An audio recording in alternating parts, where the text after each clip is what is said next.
ہمیں شبیر میں یہ سارا جہاں روتا ہے، ہمیں شبیر میں یہ السمیع العلیم من الشیطان اللعین الرجیم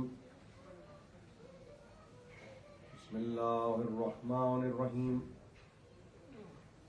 الحمدللہ الذی ہدانا لہذا وما كنا لنهتدي لولا ان هدانا الله لقد جاءت رسل ربنا بالحق والصلاة والسلام على النبي الأمي الخاتم لما سبق والفاتح لمن غلق المعلن الحق بالحق أبي القاسم محمد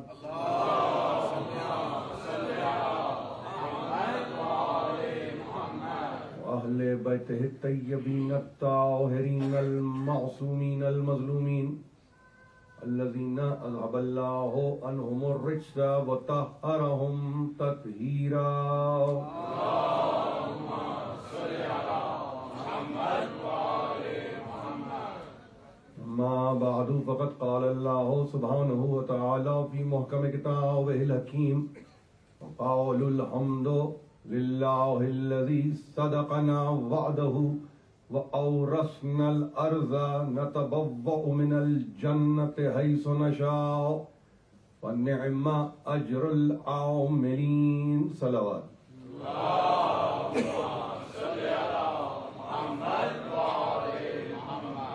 آپ کی مسلسل توجہات کا میں شکر گزار ہوں، اور یہ ہمارے سلسلے کی چھٹی تقریر ہے.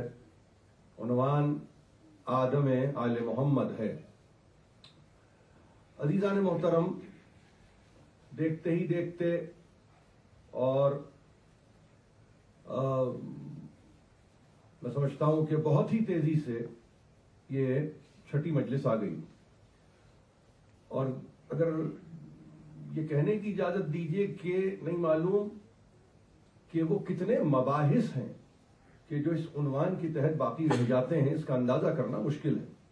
کس گوشے کو آپ پوری طرح سے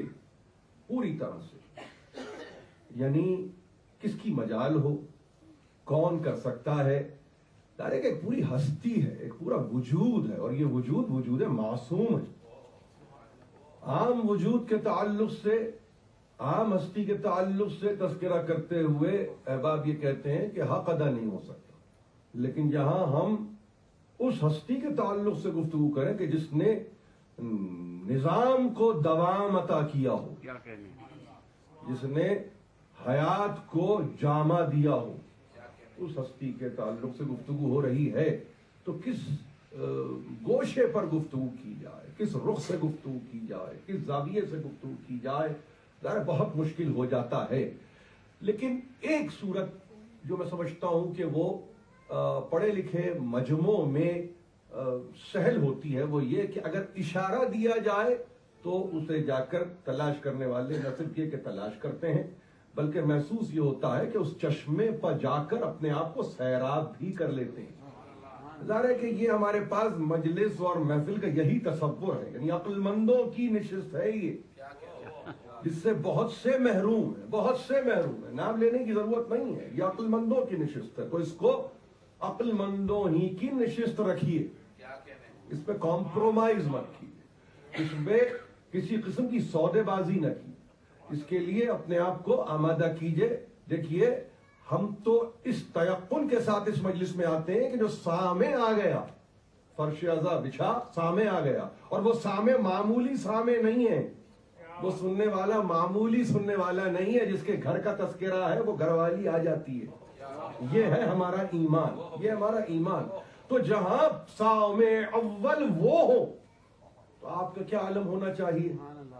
تعصی میں، اتباع میں، پیروی میں، اطاعت میں، کس طرح سے ان کے فوٹ سٹیپس کو فالو کیا جانا چاہیے، یہ آپ سے بہتر کوئی اور نہیں جانتا. یہ ایک عجیب بات ہے کہ ہر سال آپ کسی نہ کسی انداز سے ان محافل کا انتظام کرتے ہیں اور انعقاد کرتے ہیں، اور میں سمجھتا ہوں کہ اس میں فقط تعداد میں اضافے پہ نظر کی ضرورت نہیں ہے، فکر میں بھی ایک اضافہ چاہیے، اور وہ فکر میں بالیدگی چاہیے کہ جس کے بعد آپ اپنے گزشتہ اگر 10 سال یا 20 سال کو اپنے مطالعے میں لائیں تو آپ یہ کہہ سکیں ہاں 20 برس پہلے ہم وہاں تھے، آج ہم اس مقام پر فائز ہیں۔ یہ تو ہے ترقی، لیکن اگر اس میں سال بسال ترقی نہیں ہو رہی ہے اور تنزلی کی طرف فکر مائل ہے تو سمجھیے کہ پھر کہیں کوئی غلطی ہو رہی ہے۔ یہ آغاز میں اس لیے کہنا ضروری ہے، اب کل دیکھیے، کل کی تقریر انشاءاللہ آنے والی تقریر تابوت کی تقریر، اور یہاں پر آپ زیارت کریں گے چوتھے امام کے تابوت، کسی ریچول کے تحت نہیں، کسی مراسم عزاداری میں ایک رسم کے تحت نہیں، یہ شغل نہیں ہے ہمارا، کسی کے ذہن میں یہ بات نہ ہو کہ شغل ہے، شاید یہ کچھ بناتے ہیں پھر بگاڑتے ہیں، پھر بناتے ہیں پھر بگاڑتے ہیں، نہیں، جس کا کوئی نہیں ہوتا اس کے کچھ ہوتے ہیں، بھئی یہ ہے اس میں ایک پیغام، یہ ہے پیغام، اس پیغام کو سمجھنے کی کوشش کیجیے۔ اور امتوں میں آپ کو پسند کیا اس نے پسند کیا کہ ان کا تذکرہ آپ کریں، کوئی اور نہ کرے، تو یہ ہے آپ کا مرتبہ، اور وہ کوئی اور نہیں ہے، وہی ہے جس کے تعلق سے میں نے کل تقریر ختم کرتے ہوئے دعا آپ کی خدمت میں پیش کی تھی سورہ مبارکہ ابراہیم سے، کہ جہاں ابراہیم نے ہاتھوں کو بلند کر کے اپنے ذریت کی سکونت کی گفتگو کی ہے، سیٹلمنٹ کی، انگریزی میں لفظ ہے سیٹلمنٹ، آپ کا لفظ ہے، آپ کے زمانے کا لفظ ہے، کتنے یعنی اعلی شعور کے منازل کو طے کر چکا ہے ابراہیم کہ اب سے 6000 ساڑھے 6000 برس پہلے ابراہیم کو معلوم ہے کہ سیٹلمنٹ ہوتا کیا ہے، یہ فائنینشل سیٹلمنٹ نہیں ہے، یہ بینک رپسی ریلیٹڈ سیٹلمنٹ نہیں ہے، یہ امتوں کی سیٹلمنٹ ہے کہ جو ابراہیم کر رہا ہے، اور یہ امتوں میں بھی 2-4 اپنے لڑکوں کو لے کے سیٹل نہیں کر رہا ہے، قیامت تک کے لیے اپنے آپ کو اس طرح سیٹل کر رہا ہے کہ پروردگار انہیں سکونت دے رہا ہوں، نہیں، انہیں جائے سکونت دے رہا ہوں اسی گھر کے پاس جو جائے امن و امان ہے۔ ظاہر کا قرآن کے پڑھنے والے سب موجود ہیں، اور سورہ ابراہیم تو آپ کے نہ صرف یہ کہ مطالعے میں ہونا چاہیے، بلکہ اگر عربی کمزور ہو اردو میں پڑھیے، اردو سے اگر شغف نہیں ہے انگریزی میں پڑھیے، مگر پڑھ کے دیکھیے، یعنی ابراہیم سورہ نام اور اس میں تذکرہ بھی، یعنی من حیث کل ابراہیم کا، یہ ہے خدا کے نزدیک ابراہیم کی حیثیت، یہ ہے خدا کے نزدیک ابراہیم کا مقام، اور وہ خدا جس نے اپنے تعارف میں اسی سورے میں کہا وہ اللہ، وہ ہے اللہ، کون؟ خلق السماوات والارض، کہ جس نے آسمان اور زمین کو خلق کیا، وانزل من السماء ماء، اس نے آسمان سے پانی کو برسایا، اس نے آسمان سے پانی کو نازل کیا، وانزل من السماء ماء، کیوں کیا؟ تاکہ خارج کرے اس میں سے، نکالے اس میں سے کیا؟ لتخرج بہ من الثمرات رزقا لکم، تاکہ یہ پانی سبب بن جائے۔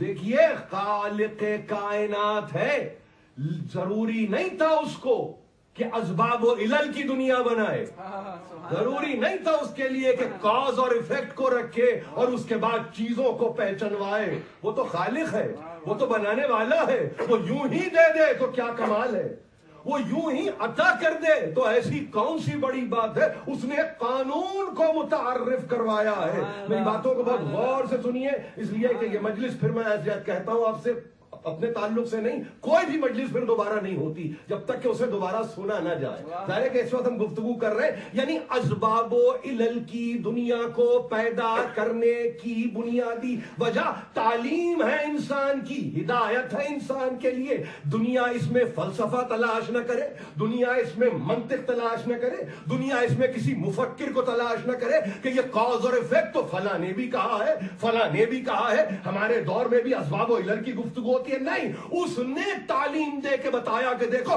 چاہے تو ہم جس طرح سے دینا چاہیں دے سکتے ہیں، مگر ہم نے ایک صورت کو بنایا ہے، ہم نے ایک سیرت کو بنایا ہے، ہم نے ایک طریقے کو وضع کیا ہے، ہم نے ایک اصول کو معین کیا ہے، ہم نے سماوات و عرض کو بنایا، مگر اب جب سماوات و عرض کو ہم نے بنایا تو چونکہ اسباب و علل کی دنیا ہم متعارف کروانا چاہتے تھے تو ہم نے کہا وَأَنزَلَ مِنَ السَّمَاءِ مَاءً، یہ سما بنانے کے بعد ہم نے اس سے ایک ایسی حیثیت بخشی کہ جس کے نتیجے میں کہیں وہ بانجھ محسوس نہ کرے، کہیں وہ محسوس یہ نہ کرے کہ مجھ سے تو کوئی کام ہی نہیں لیا جاتا، کہیں وہ یہ محسوس نہ کرے میری تو کوئی افادیت ہی نہیں ہے۔ تفکر کی منزل ہے، تدبر کی منزل ہے، ذرا سا غور کریں، آسمان کو اس قابل بنایا کہ وہ پانی برسا سکا، وہ پانی برسانے کے قابل بنا، یعنی اس کا مطلب یہ ہے تولیدگی کا کہیں قانون نافذ ہوگا تو آسمان لا ولد نہیں ہے۔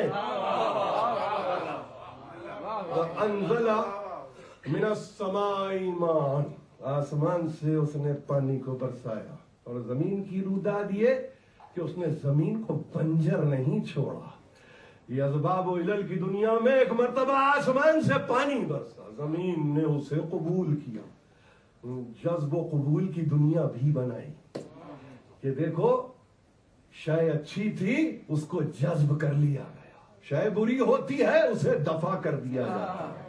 یہ فطرت ہے، یہ فطرت ہے، مظاہر قدرت کی فطرت ہے، جمادات کی فطرت ہے، نباتات کی فطرت ہے، حیوانات کی فطرت ہے، تو اشرف المخلوقات کا کیا عالم ہونا چاہیے، اس پر غور کرنے کی ضرورت ہے۔ اور جب ایک مرتبہ کہا کہ کیوں ہم نے پانی کو برسایا، اس لیے کہ زمین بنجر نہ رہے، زمین لاولد نہ رہے، زمین بھی کچھ دینے کے قابل ہو سکے، تو اس نے ثمرات مہیا کیے، اس نے بہترین رزق سے انسان کو مالا مال کر دیا، اور پھر ہم نے کیا کیا، وَسَخَّرَ الْفُلْكَ، ہم نے ایک مرتبہ کشتیوں کو مسخر کر دیا۔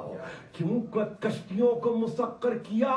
لِتَجْرِي فِي الْبَحْرِ بِأَمْرِهِ وَسَخَّرَ لَكُمُ الْأَنْهَارَ۔ ذرا سا ہم پیچھے سے گفتگو کر رہے ہیں، اس پر غور کریے، اس پر غور کریے، پہنچنا اسی دعا تک ہے جو دعا کل پڑھ چکا ہوں، مگر چاہتا ہوں کہ اس میں بھی ایک تہذیب آپ کو دیتا جاؤں کہ آپ دیکھیں کہ ایک تہذیب کا نتیجہ دعا ہے، تہذیب کے بغیر دعا نہیں ہوتی، یہ پوری تہذیب ہے، یہ مہذب قوموں کی نہیں بلکہ مہذب فطرت کی نشاندہی کرتی ہے۔ تب آواز بلند صلوات کرو۔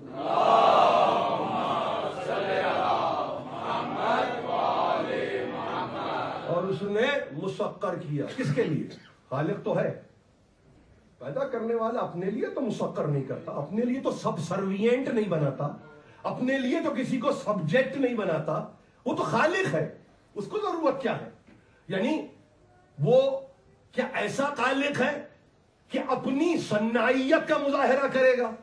کیا وہ ایسا خالق ہے کہ وہ اکڑے گا اور وہ غرور کرے گا اور وہ تکبر کرے گا اور وہ بتلائے گا کہ دیکھو ہم کیا کیا کرتے ہیں؟ وہ شعبدے باز نہیں ہے، وہ جادوگر نہیں ہے، بلکہ اس نے کہا سنو، ہم نے خلق کیا ہے، خلق کرنے کے بعد ہم نہیں چاہتے تھے کسی منزل پر تم نامراد ہو جاؤ، کسی منزل پر تم ناکام ہو جاؤ، تو وہ بحور جو طغیان تھے، وہ پانی کی لہریں جو موجزن تھیں، وہ جو تھمنے کا نام نہیں لیتی تھیں، ہم نے اس پر کشتی کو نہ صرف یہ کہ بہایا، بلکہ ہم نے اس کشتی کو بھی تمہارے قابو میں کیا، اور وہ جو نہریں بہ رہی تھی اور سمندروں کی صورت اختیار کر رہی تھی، ہم نے ان کو بھی مسخر کیا۔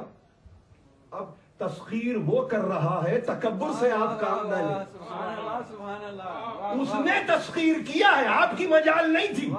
آج تک کی دنیا میں کوئی سائنسدان ہو، کوئی میتھمیٹیشین ہو، کوئی بڑا فلسفی ہو، وہ اس پورے تصور سے خارج نہیں ہے، وہ یہ کہہ نہیں سکتا کہ ہم نے مسخر کیا ہے۔ نہیں، ذرا دیر کے لیے اگر ایک مرتبہ بند ٹوٹ جائے پانی کے تو آپ روک نہیں سکتے اس پانی کو جس کو آپ نے روکا تھا. یعنی امتحان ہے نا یہ انسان کا, ذرا سی دیر کے لیے امتحان لیتا. ہو چکا ہے شاید اسی شہر میں, ابھی آپ دیکھ چکے ہیں, 1-2 برس پہلے کی بات ہے یا 1 برس بھر پہلے کی بات ہے, مجھے نہیں معلوم. حیرانی ہو رہی تھی کہ یہ کیا ہو گیا. وہ کہ جنہوں نے پانی کو باندھا تھا دور سے دیکھ رہے تھے یہ کیا پانی کر رہا ہے. تو وہ کیفیت, انہوں نے کہا دیکھو بات یہ ہے کہ کبھی کبھی یہ مظاہرہ قدرت بھی ضروری ہے تاکہ تسخیر کرنے والے پر نظر رہے کہ چیزوں کو مسخر کر کے کون دے رہا. تم نے تسخیر نہیں کیا ہے, تم نے اس پر قابو نہیں پایا ہے, ہم نے خلق کیا, ہم نے مسخر کیا, اب ہم نے تمہارے حوالے کیا. یعنی آپ سمجھے 2 مراحل کے بعد تیسرے میں ہے انسان. نہ پہلے سے تعلق ہے نہ دوسرے سے تعلق ہے تو تیسرے سے تعلق. تو تیسرے سے تعلق جہاں ہو تو وہاں انسان کو کتنا شکر گزار ہونا چاہیے کہ اگر تو پیدا ہی نہ کرتا, پیدا کرنے کے بعد مسخر ہی نہ کرتا تو یہ ہمارے اختیار میں کہاں ہوتے. نہیں دیکھا تم نے آسمان پر طیور کو کہ جو اپنے پروں کو پھیلائے ہوئے رہتے ہیں, سورہ ملک نہیں دیکھا. ہم نے انہیں تھاما ہوا ہے, وہ کچھ نہیں کر رہے ہیں. یہ قرآن. تو اگر پانی کی گفتگو ہو تو ہم نے مسخر کیا ہے فلک کو, کشتیوں کو ہم نے مسخر کیا. میں اس کا یعنی فلک ظاہر کے واحد ہے مگر میں جمع کے ساتھ میں نے استعمال کیا ہے تاکہ سب کے ذہن میں بات رہے کہ کوئی خاص نوح کی کشتی کا تذکرہ نہیں ہو رہا. جتنی بھی آج دنیا میں جتنی بھی ٹریڈ ہو رہی ہے, جتنی کنٹینر پہ کنٹینر آئیں, جتنے بھی میٹرز لگائیں, لیکن اس سے فرق کچھ نہیں پڑتا. اس نے کلیہ بنایا ہے کہ ہم نے مسخر کر کے دیا ہے تمہیں. تو اب سنیے کیا ہے, ہم نے مینز کو بھی مسخر کر کے دیا ہے, میڈیم کو بھی مسخر کر کے دیا ہے. یہ جملہ یاد رکھیں گے آج کی تقریر کا. اگر پانی مینز یا میڈیم تو معلوم کیا ہوا, مینز کے آپ سمجھ رہے ہیں, آپ سمجھ رہے طیارہ کوئی چلا رہا ہے, مینز ہے, ذرائع میں ایک ذریعہ ہے, میڈیم ہوا ہے رہے, مگر دونوں کو مسخر کر کے دے رہا ہے. یہ قرآن. وَسَخَّرَ لَكُمُ الْفُلْكَ, ہم نے فلک کو مسخر کیا. وَسَخَّرَ لَكُمُ الْأَنْهَارَ, نہر کی جمع جس کو تفصیل سے بیان کرنے والے, تفسیر کرنے والے سبوں نے کہا کبھی یہ چشمے کے معنوں میں آئے گا, کبھی انہار یعنی نہروں کے معنی میں آئے گا, کہیں یہ دریاؤں کے معنوں میں آئے گا, کہیں یہ سمندر تک کی گفتگو کرتا ہوا نظر آئے گا. لفظ ایک ہی رہے گا, لفظ ایک ہی رہے گا. یعنی ہم ہیں کہ مینز بھی اور میڈیم بھی دونوں ہم مسخر کر کے دیں گے. تو اس کا مطلب کیا تھا کہ وہ کتنے مطیع ہیں. یعنی مینز بھی ہمارا مطیع اطاعت گزار, میڈیم بھی ہمارا مطیع اطاعت گزار یعنی فرما بردار یعنی تابع دار. تو اس کا مطلب اگر تیسرا تصرف کر رہا ہے تو وہ کیسے یہ سمجھ بیٹھا کہ یہ تو ہم ہیں, یہ تو ہم ہیں, یہ تو ہم نے اس کو کیا ہے. نہیں, یہ مجال آئی کیسے آپ نے, یہ آپ نے سوچنے پہ اپنے آپ کو آمادہ کیسے کیا. بالکل اسی طرح سے آگے چل کے کہا سنو, تم دیکھتے ہو وَسَخَّرَ لَكُمُ الشَّمْسَ وَالْقَمَرَ دَائِبَيْنِ, ایک کے پیچھے ایک چلا جا رہا ہے, ایک کے پیچھے ایک جا رہا ہے, ایک کو پکڑنے کی کوشش کر رہا ہے, پیچھے پیچھے ایک دوسرے کے. شمس کے پیچھے قمر سمجھ لو, قمر کے پیچھے شمس سمجھ لو. ہم نے مسخر کیا ہے, ہم نے, یہ ہمارے حکم کے تحت چل رہے ہیں, یہ ہمارا نظام ہے جس میں چل رہے ہیں, یہ ہمارا حکم ہے جس کو فالو کر رہے ہیں. وَسَخَّرَ لَكُمُ الْأَنْهَارَ وَسَخَّرَ لَكُمُ اللَّيْلَ وَالنَّهَارَ. پہلی بات انہار, دوسری بات وَسَخَّرَ لَكُمُ اللَّيْلَ وَالنَّهَارَ, مینز شمس و قمر, میڈیم دن اور رات ہم مسخر کر رہے ہیں, ہم تمہارے لیے. سبحان اللہ, سبحان اللہ. اور اس کے بعد ایک ایسا منفرد کلیہ دے دیا, وَآتَاكُمْ مِنْ كُلِّ مَا سَأَلْتُمُوهُ, اور ہم نے تمہیں وہ کچھ دیا جو کچھ تم نے مانگا تھا. یعنی اگر اس فقرے کو یہاں پہ جتنے بہترین پڑھے لکھے افراد بیٹھے ہیں, سورہ ابراہیم سے میں نے لفظ آیت استعمال نہیں کیا ہے, اس فقرے کو اٹھائیں اور کسی بینر پہ لگائیں اور ایک پوری کانفرنس کریں اس کے پیچھے, تو شاید وقت کم پڑ جائے. وَآتَاكُم مِّن كُلِّ مَا سَأَلْتُمُوهُ، وہ کچھ ہم نے تمہیں دیا جو کچھ تم نے مانگا تھا. وَإِن تَعُدُّوا نِعْمَتَ اللَّهِ لَا تَحْصُوهَا، اور اگر اللہ کی نعمتوں کے گنتی کے قابل ہو جاؤ تو تم میں قابلیت ہی پیدا نہیں ہو سکتی. آپ سمجھ گئے؟ یعنی کیا مطلب ہے؟ یہ آیت کے دو اجزاء میں نے آپ کی خدمت میں پیش کیے ہیں، جانا مجھے کہیں اور ہے، مگر میں کیوں پیش کر رہا ہوں؟ تاکہ اصول کو سمجھے دنیا، پہلے اصول کو. اگر اصول سمجھ میں نہیں آئے گا تو ضابطہ کیا سمجھ میں آئے گا، قانون کیا سمجھ میں آئے گا؟ پہلے اصول کو سمجھیں، فنڈامنٹل کو سمجھنا ضروری ہے. جو کچھ کہ تم نے مانگا وہ کچھ ہم نے دیا. یعنی اس کا مطلب یہ لسان استعداد تمہاری جہاں تک تھی وہاں تک ہم نے دیا ہے.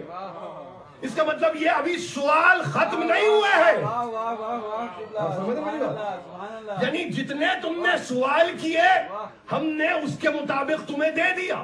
یعنی خود اشارہ ہے محدود علمی انسان کے تعلق سے کہ ابھی تو اس کے سوال ہی پورے نہیں ہیں.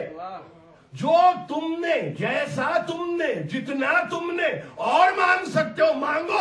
اس کے آگے اصول کا وَإِن تَعُدُّوا نِعْمَتَ اللَّهِ لَا تَحْصُوهَا، اگر گنتی کرنا چاہو اللہ کی نعمتوں کی تو تم حساب نہیں کر سکتے. یہ ہے انسان کہاں تک پہنچا.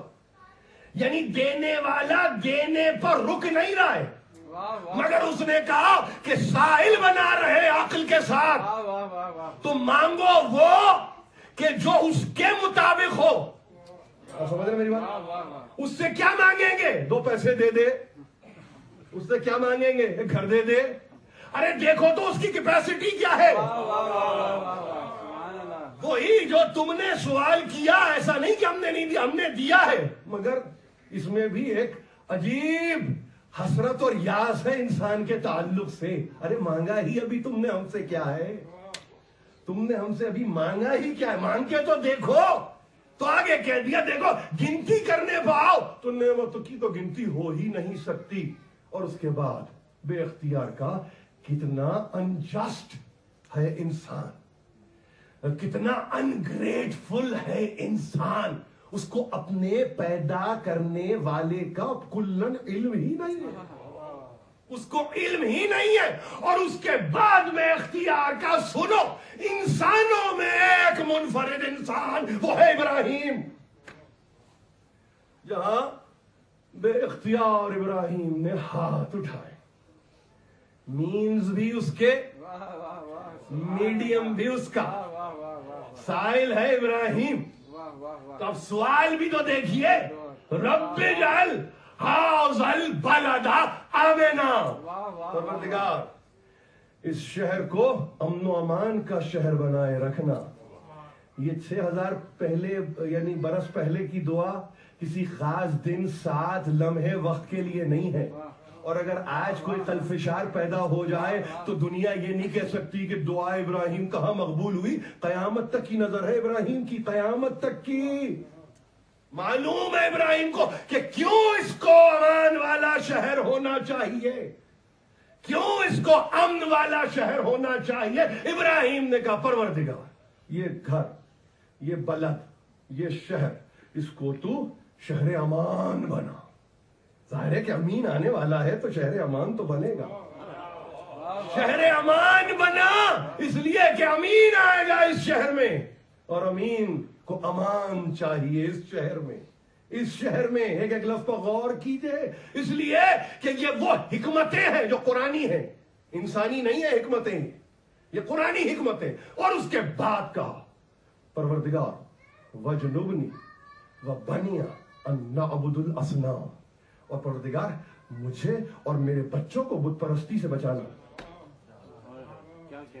میری بات کو بہت غور سے سنیے، اس لیے کہ آپ اسی میں سے نقطے نکالیں گے، میں نہیں نکالوں گا. خدا کے بعد میں نکالوں. مجھے اور میری اولاد کو بت پرستی سے بچانا. اب تاریخ انسان میں خواہ وہ قریب کی تاریخ ہو یا بعید کی، زمانہ حال کا ہو یا بعید کا، کسی نے اگر آنے واحد کے لیے بھی صنم پرستی اختیار کی ہے تھی یا کرے گا وہ اولاد ابراہیم میں تو نہیں. پر محمد وآل محمد صلوات.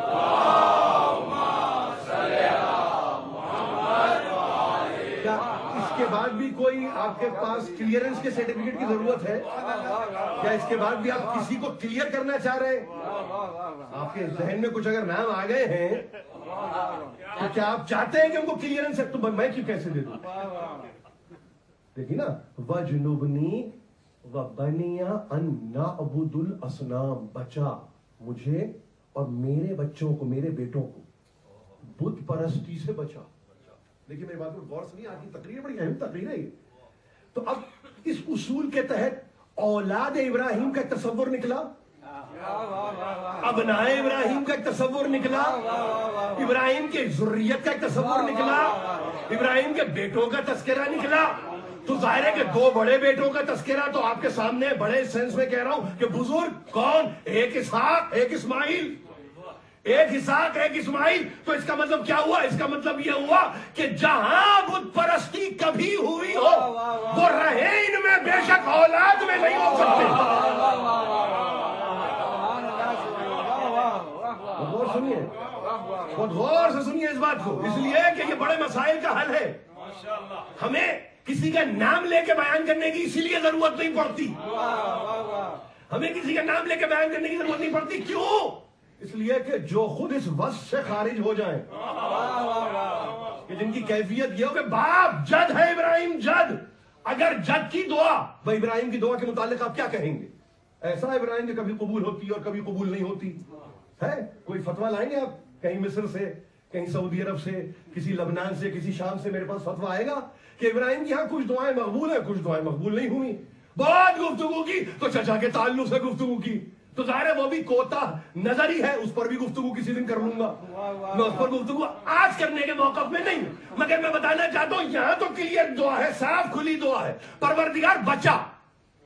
اب اگر کوئی چلا گیا، کوئی 1 برس کے بعد آئے، کوئی 7ویں سال آئے، کوئی دیر سے آئے، کوئی بہت ہی دیر سے آئے، تو اطمینان مجھے یہ ہے کہ گھرانہ یہ نہیں ہے کہ یہ اطمینان ہے مجھے، یہ اطمینان ہے as per Ibrahim, according to Ibrahim. اور نا معاملہ پورا بگڑ جائے، بدل جائے. اور کیوں نہ کرے ہم صنم پرستی، کیوں نہ کرے؟ رب انہن اضللن کثیرا من الناس، پروردگار میں نہیں چاہتا میری اولاد بت پرست ہو، بچا مجھے بھی اور میری اولاد کو بھی.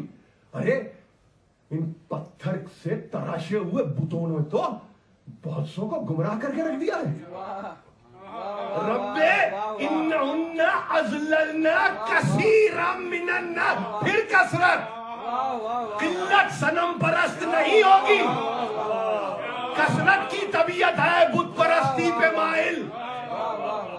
تو بھئی اگر کوئی کہنے والا کہہ رہا ہے کہ اگرچہ بتوں جماعت کی آستینوں میں مجھے ہے حکم اذان لا الہ الا اللہ، تو اکیلا ہی ہوتا ہے مؤذن، سب نہیں ہوتے مؤذن، سب پیچھے. اب ان کی کیفیت کیا ہے وہ تو شاعر مشرق بتاتا ہے، وہ تو حکیم امت بتاتا ہے. ظاہر ان سے بہتر کون بتائے؟ وہ تو خود کہتے ہیں. پیچھے سے ہمارے سلسلے کو دیکھو، شیخ بھی ہیں، برامن بھی ہیں. ہم بتائیں گے تمہیں کہ کون اس مزاج کا حامل ہے تم میں. اقبال ایسے نہیں پہچانتے، پورے تجربے سے گزرا ہے تو پہچانتا. اگرچہ بت ہے جماعت کی آستی، مجھے ہے حکم اذان لا الہ الا اللہ. جانتے ہیں علامہ اقبال. میں عرض کروں آپ سے کیا دعا ہے اور اس کا جواز کیا ہے؟ رب انہن اضللن کثیرا من الناس. اور اس کے بعد قانون دیا، ایسا قانون دیا کہ جس پر ہر کس و ناقص پورا نہیں اترتا. پروردگار فمن تبعنی فانہ منی ومن عصانی فانک غفور الرحیم. اب اس کا قانون یہ ہے کہ جو میری اتباع کرے گا وہ میری منیت میں جائے گا، جو میرا گناہگار ہوگا تو چاہے معاف کر نہ کر تیری مرضی.